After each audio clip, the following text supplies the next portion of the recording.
President, if I could, these bills' germaneness has nothing whatsoever to do with our ability to offer amendments. Nothing. That's something that happens post-cloture. For the last year and a half, under Leader McConnell, we have had one amendment vote.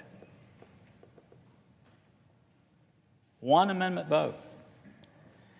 And that amendment wasn't even really an amendment. It was a chairman who was controlling his own bill, asking if he could substitute his own amendment. So it really wasn't even a real amendment vote. So we've been here a year and a half. And because senators, United States senators that are elected by the people in their state, don't want to cast a tough vote, they block everybody from voting. I have no idea why Rand Paul cannot get a vote on his amendment. It is ridiculous. He's been trying to get a vote on it for years, and we block it. Why is that? I want to say for the record, I've held amendments this morning until we could work out the solution we have. I am not holding any amendments. None. Zero. I'm holding no one's amendment. But we as senators, we're worried somehow that this, gosh almighty, I heard Senator from Texas, the senior senator from Texas, saying the other day, well, gosh, we might upset the president. We might upset the president of the United States before the midterms. So, gosh, we can't vote on the Corker Amendment because we're taking, rightly so, the responsibilities that we have to deal with tariffs and revenues. We can't do that because we'd be upsetting the president of the United States. I can't believe it. I would bet that 95% of the people on this side of the aisle support intellectually this amendment. I would bet that. I would bet higher than 95%. And a lot of them would vote for it if it came to a vote. But no. Gosh, we might poke the bear. It's the language I've been hearing in the hallways. We might poke the bear. The president might get upset with us as United States senators if we vote on the Corker Amendment. So we're going to do everything we can to block it. If people don't like it, they can vote up or down. People can vote up or down, but no. The United States Senate right now, on June the 12th, is becoming a body where, well, we'll do what we can do, but my gosh, if the president gets upset with us, then we might not be in the majority. And so let's don't do anything that might upset the president. So look, I'm in no way upset, Mr. President, with my friend from Oklahoma. I'm not. I understand that he's doing his job, and he's actually filling in a wonderful way for Senator McCain, who happens to be ill at home, someone we all love. But look, I know there's not going to be a vote on this amendment.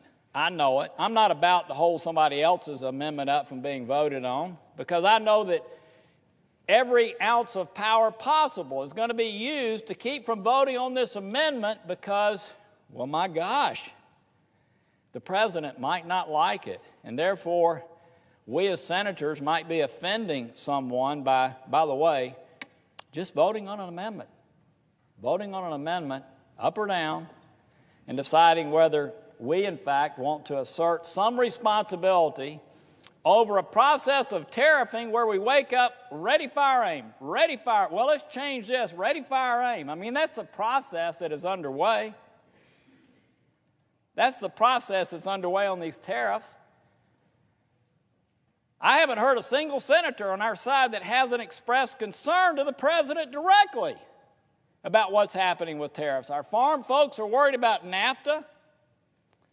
Our auto manufacturers are worried about Canada and Mexico and what's happening in Europe. Our steel and aluminum folks are concerned.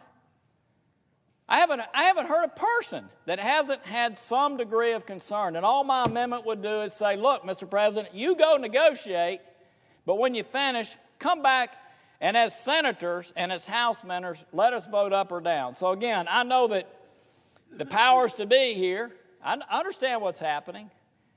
If I came up with another solution, there'd be some objection, and my friend, I know, knows that. There's going to be an objection. Hell, if we name this the no matter what it was. There's going to be an objection to this vote because people are concerned on this side of the aisle, some people, not everybody. We have some great co-sponsors who want to assume our responsibilities properly. We got a lot of great co-sponsors that understand we are abdicating our responsibility if we allow the President of the United States to use a national security Section 232 on every single tariff he's putting in place, not have to think about why he's doing it, not have to justify why he's doing it. They know that's a problem, and they have signed on. Some of the most respected senators we have on both sides of the aisle have signed on. But I know there is a minority of people here that do not want us to take up issues of debate and responsibility here in the United States Senate. I know that no matter what I do, this is going to be objected to. I'm not going to object to Rand Paul having an amendment, Mike Lee having an amendment, Toomey having an amendment, or people on the other side of the aisle. I am disappointed in where we are in the United States Senate today, where we've had one amendment vote in a year and a half, because this same cycle occurs every time somebody wants to bring something up. I in no way take this out on my friend from Oklahoma. I realize he is doing a job. I realize he has been asked to block this. And with that, I yield the floor.